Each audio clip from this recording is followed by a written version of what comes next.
Agora sim, vamos mudar de assunto. Sexta-feira você já sabe que acompanha aqui o Portal RDC. É hora da gente falar de direito do trabalho com José Otávio Crespo. Vamos lá.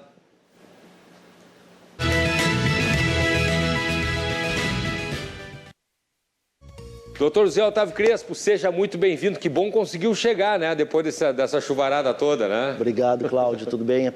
Apesar desse dia hoje, né, tão complicado para o nosso estado, né, em função desse temporal, né? Mas vamos lá, vamos falar aí, porque também tem situações aí, o pessoal quer saber aí, situações aí sobre o direito do trabalho das mais diversas situações que se formam. Eu vou começar, doutor José Otávio, lhe perguntando aqui, fazendo uma pergunta do Norberto aqui de Porto Alegre. Ele diz o seguinte: ele trabalha em uma farmácia que fica junto a um posto de gasolina. Olha aí, ó. E ele pergunta o seguinte: fica junto ao posto de gasolina, né? Que aí a gente já mostrou aqui algumas coisas que acontecem nos postos de gasolina, manuseio de combustível e tal. E ele pergunta, o Norberto pergunta para o senhor, doutor José Otávio, se ele tem direito à periculosidade por causa disso. A gente vê na cidade que tem ali conveniência, tem o posto e do lado tem a farmácia. Certo. Bom, primeiramente, o que é a periculosidade, né? É o adicional de 30% sobre o salário que o trabalhador recebe, né? Sobre o salário contratual. Muitas vezes o trabalhador confunde, e periculosidade é quando está um trabalho que ele está exposto ao perigo, né? Sim. Mas não é o perigo que se imagina, é aquele perigo que está previsto em lei. Né? Muitas vezes o trabalhador pensa, trabalha em altura, tem direito à periculosidade, ou açougueiro trabalha com facas, tem direito à periculosidade. Não, é a periculosidade que está prevista em lei, que é o contato com inflamáveis, eletricidade, radiação, violência, o policial, trabalho armado, né? E o uso de motocicleta, nós até já conversamos aqui, né? A questão do trabalhador de posto, ele está exposto aos inflamáveis, né? Só que não só aquele trabalhador do posto tem direito à periculosidade, mas todo aquele trabalhador que está num raio de até 7,5 metros da bomba de combustível. Então, todos aqueles trabalhadores, farmácias, lavanderia, casa de carnes, boutique de carnes, que estão numa área do posto de gasolina, até 7,5 metros da bomba de combustível, tem direito a receber a periculosidade. Isso está previsto em lei? Está previsto em lei, sim. Tem a ANR, né, que determina, isso está previsto em lei, que nem todo mundo sabe os seus direitos. Pois né? É verdade. Exatamente. Então, às vezes, não se sabe, o trabalhador de farmácia, o trabalhador de uma loja de conveniência. Loja de conveniência, né? Porque é comum, em Porto Alegre, a gente anda pela cidade, tem ali o posto, aí tem que ver se a bomba... Não, a prática demonstra que quase todas todos estão dentro desse raio de 7 metros. Raio, cara. Exatamente. Então, todos esses trabalhadores têm direito a perceber a periculosidade. Não sabia disso. Então tá, respondido aí para o Norberto, então. Vamos a de 30%, né? Daí 30% sobre o salário que ele recebe. Que ele recebe. Vamos lá, então. Doutor Zé Otávio, agora a pergunta do José Carlos de Porto Alegre. Ele trabalha como motorista de ônibus aqui na capital e antes de iniciar a viagem, ele é obrigado a fazer um checklist, uma revisão no ônibus. Em razão disso, para não atrasar a linha, né, eu sou obrigado a chegar 30 minutos antes na empresa. Interessante essa pergunta. E aí ele pergunta, esse horário que eu chego antes não é anotado no BAD, né? Está correto? Eu tenho algum direito? José Carlos de Porto Alegre, o que é o BAD? Essa pergunta é bem específica, né? Na verdade, o BAD, o que acontece? O rodoviário, cobrador, motorista de ônibus da região metropolitana, eles não têm uma forma de controle de jornada, é o BAD, Boletim de Acompanhamento Diário. Qual é o grande problema? Inclusive, isso tem várias demandas hoje, né? Um número muito grande de demandas. Porque o BAD, ele registra a rota do ônibus, o horário que o ônibus sai da garagem e o horário que o ônibus chega na garagem. E não registra o horário de trabalho do rodoviário. Claro que ele chegou ali para verificar o ônibus. Como todo motorista, tripulação que as empresas chamam, né? Motorista e cobrador, eles quando chegam, vamos supor, o ônibus vai sair às 7 horas da manhã, por exemplo. Eles não podem chegar às 7 horas da manhã, porque tem uma série de atividades antes do ônibus sair. E as empresas não anotam essa jornada antes do ônibus, né? Sim. Então, todo trabalhador, todo motorista, cobrador, onde há essa jornada antes de começar a jornada dentro do ônibus, que não é anotada no BAD, tem direito a receber as horas extras. Porque ele diz aqui, ó, ele é obrigado a chegar porque ele tem que fazer o checklist, ele tem que fazer uma revisão. O que é o checklist? Eles têm que se apresentar a um fiscal, eles vão tomar ciência qual ônibus, vão se dirigir ao pátio, onde tem mais de 150 ônibus, e lá eles têm que preencher um formulário com todos os itens, água, luz, todos os itens do ônibus. Isso demanda jornada de trabalho que não é remunerado pelas atividades. Então ele tem direito? Tem direito. E o outro grande problema que se vê hoje na questão dos rodoviários é que as empresas cumulam compensação de jornada com jornadas habituais, o que anula a compensação, né? Então, hoje nós temos uma demanda muito grande de ações de rodoviários e, vamos supor, imagina um trabalhador que todos os dias, 30 minutos sem anotar no seu... Imagina ao longo dos anos quanto que ele vai ter de horas extras para receber, né? Então, esse é um grande problema. Ele tem direito, sim, a essas horas que ele chega antes, tem direito a receber como jornada extraordinária. Porque a empresa obriga ele a chegar antes, ele não pode... Além do que, a jornada do rodoviário é 7 horas e 10 minutos, né? Não é de 8 horas. Não é 8 horas, é 7 horas e 10 minutos. Tem bastante peculiaridade.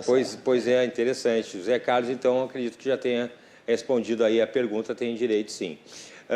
Vamos para a Salete de Gravataí, doutor Zé Otávio Crespo. Aquela pergunta seguinte: a empresa que trabalho faz propaganda dos produtos que vende em redes sociais. Aí uma coisa mais moderna, né? Usando aí a minha imagem e a dos colegas sem autorização. Eu também trabalho com isso, sei como é que funciona, viu?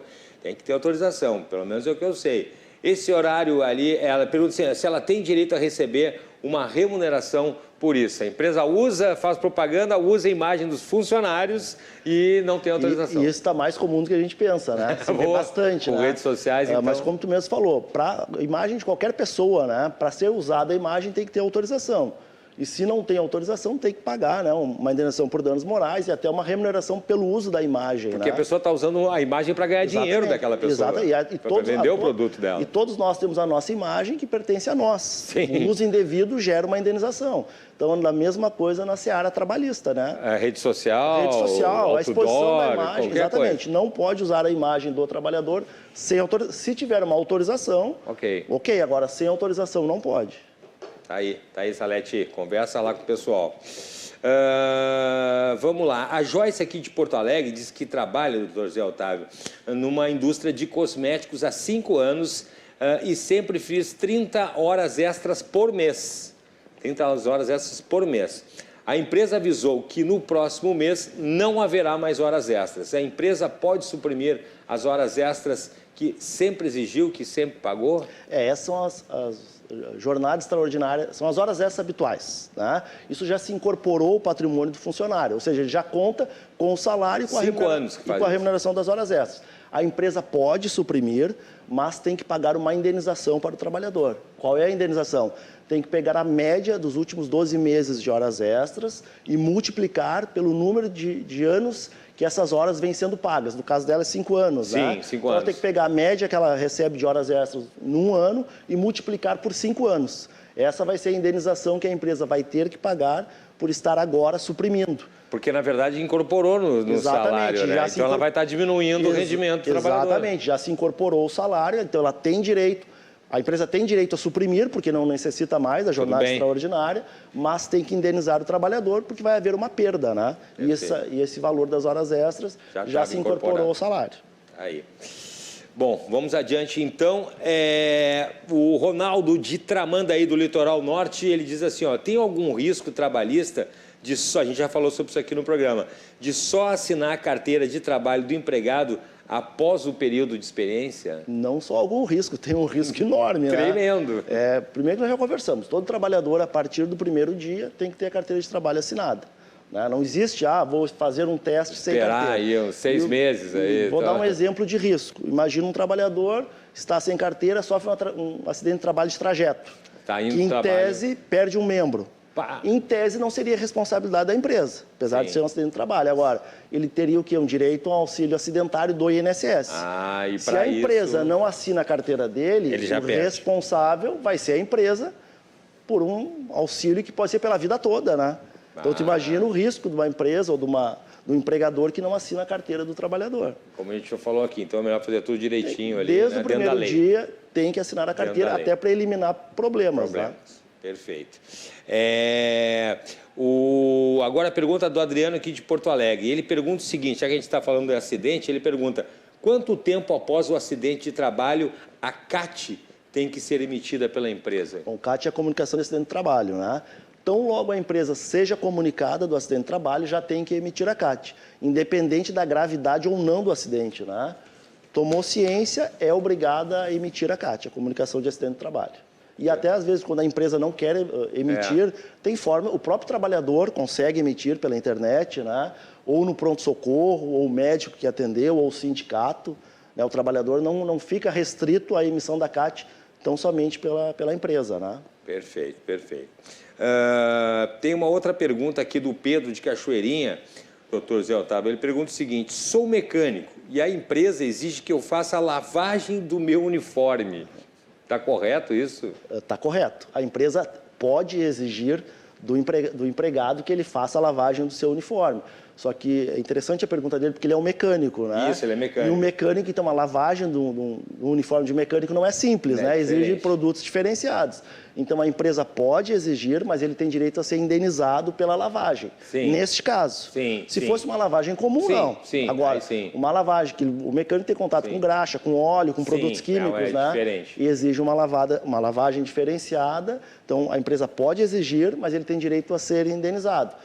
Uma coisa nesse caso, bem prático. O que a Justiça tem determinado? Um valor de R$50 mensais, por exemplo, a título de indenização do trabalhador. Pelos produtos mais especiais. Exatamente, ali por causa... porque senão a empresa vai estar passando o ônus do empreendimento, né, para o trabalhador. Também já falamos isso aqui, né? Já falamos sobre isso também, né? Muito bem.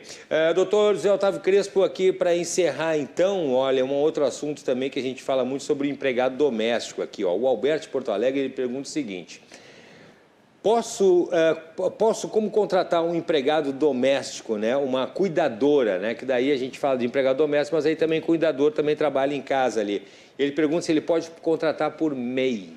Olha, microempreendedor individual. Ele pode, mas ele vai ter futuramente um passivo trabalhista, né? Aquela questão dos 3 dias, 4 dias, 5 dias frequentando a casa. For uma trabalhadora ou trabalhador mais de 3 dias na semana, pessoalidade, onerosidade, subordinação, é um empregado. Não tem como querer contratar como pessoa jurídica, né? Vai ter um passivo trabalhista futuramente. Que é justamente para escapar do passivo trabalhista. Mas essa é uma ilusão que se tem, que vai escapar no momento, mas no futuro vai ter um passivo muito maior. Então não vale a pena. Não vale a pena. É o tipo de situação que não é a economia que vai sair cara depois. Vai pela lei direitinho. Vai sair muito mais barato assinar a carteira de trabalho, que futuramente vai ter um passivo trabalhista. É uma lenda esse negócio aí. Vai ter uma dívida e vai ser muito mais caro do que se tivesse feito na época certa e assinado a carteira e recolhido os tributos. Né? Tá certo. Então tá, doutor José Otávio Crespo, por favor, contatos aí para o pessoal que está nos assistindo, aí para a nossa audiência, manda as dúvidas. Instagram do escritório, Crespo Advogados, YouTube, Crespo Advogados, e o WhatsApp é o 98640-3999. Mais uma vez, muito obrigado pela participação. Eu que agradeço. Até semana que vem. Grande abraço.